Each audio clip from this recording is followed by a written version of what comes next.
Hello and welcome back to another video. In this problem, we have this graph, which is representing Marilyn's distance from her campsite during a 3-hour hike.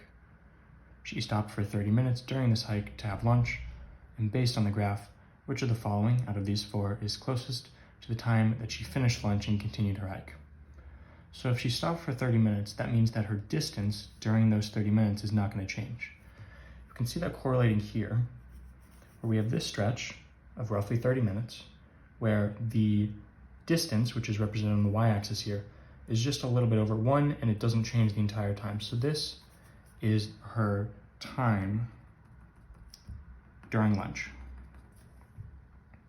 And what time did she finish lunch and continue her hike? Well, based off of our graph, it looks like it's going to be a little bit before 2 o'clock. And if we look at these answers, 1:40 is the only one that's a little bit before 2 o'clock. We have 12:40 is nowhere near 2 o'clock.